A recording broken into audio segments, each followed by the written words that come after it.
Mr. Chairman, Ranking Member Feinstein, and members of the committee.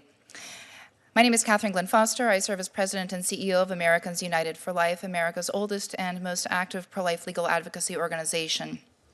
The Pain-Capable Unborn Child Protection Act would protect the lives of unborn children who feel pain in late-term abortions, as well as the women who carry them, except when necessary to protect the life or physical health of the mother, a significant minority of late-term abortions. The Pain-Capable Act is based upon the nation's interest in protecting the lives of unborn children from the stage at which substantial medical evidence indicates that they are capable of feeling pain. It restricts some but not all abortions after 20 weeks post-fertilization age, 22 weeks post-LMP, last menstrual period, or gestational age. Although later-term abortions account for a significant number of abortions, only about 15,600 annually occur after 20 weeks, or 1.5% of all abortions. 21 states have enacted similar prohibitions on abortion after 20 weeks, and 18 of those measures are still in lawful effect. Only 3 of the 21 states define the 20-week limit as beginning at 20 weeks LMP, 2 weeks earlier than the pain-capable bill.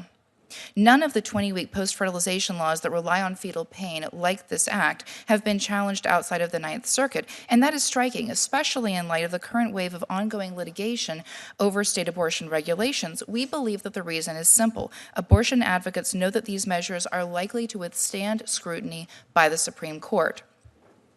The late-term abortion restriction contemplated by this act falls well within existing Supreme Court abortion jurisprudence.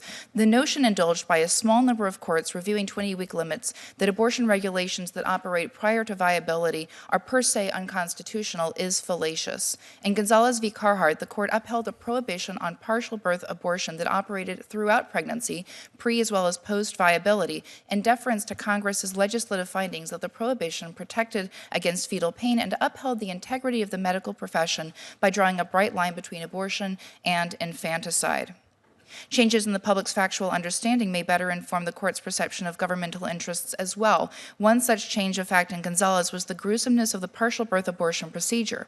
Crediting Congress's policy judgment that the practice of performing a partial birth abortion is a gruesome and inhumane procedure, the court upheld a complete ban on partial birth abortions except where necessary to save the life of the mother.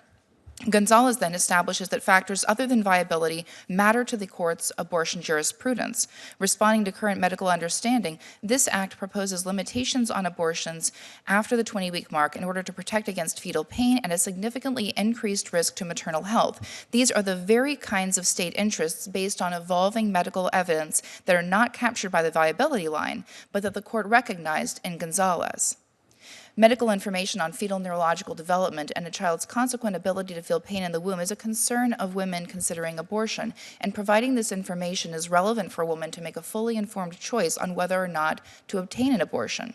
Insofar as the existence of pain in the preborn infant at or before 20 weeks is firmly established in the congressional findings of S-160 and reflects a reasonable reliance by Congress on current medical science, protecting infants in the womb from the intense pain felt by an abortion during an abortion is an appropriate and constitutional state interest in restricting abortion beyond this time frame.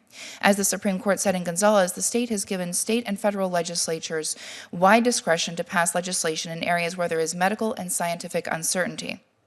The Pain-Capable Act also protects women from the serious risks of late-term abortion. In 1973, the Supreme Court enshrined abortion as a constitutional right without any real consideration of the impact of abortion on maternal health. No medical data was entered into the legal record, yet Roe rested in part on the medical assumption that abortion is safer than childbirth. In fact, when Roe was decided nearly 5 decades ago, there were few, if any, peer-reviewed studies related to the risks of abortion. We now know that the risk of harm increases substantially with gestational age. It's the strongest risk factor for abortion-related mortality, and the incidence of major complications is significantly higher after 20 weeks gestation. A woman seeking an abortion at 20 weeks is 35 times more likely to die from the abortion than she was during the first trimester, and at 21 weeks or more, she is 91 times more likely to die from the abortion. Further, researchers have concluded that it may not be possible to reduce the risk of death in later-term abortions because of the inherently greater technical complexity of later abortions. Therefore, even if we set aside the debate over whether abortion at early gestational ages is relatively safe, its risks at 20 weeks and beyond put the lie to Roe's assumptions that access to the procedure must be guaranteed for virtually any reason. Today, I strongly urge this committee to protect maternal health and preborn children who feel pain and pass S-160. It is constitutionally sound and will protect women from the harms inherent in later-term abortions, including the increased risk of death. It will also respect the humanity and lives of preborn children capable of feeling pain. Thank you.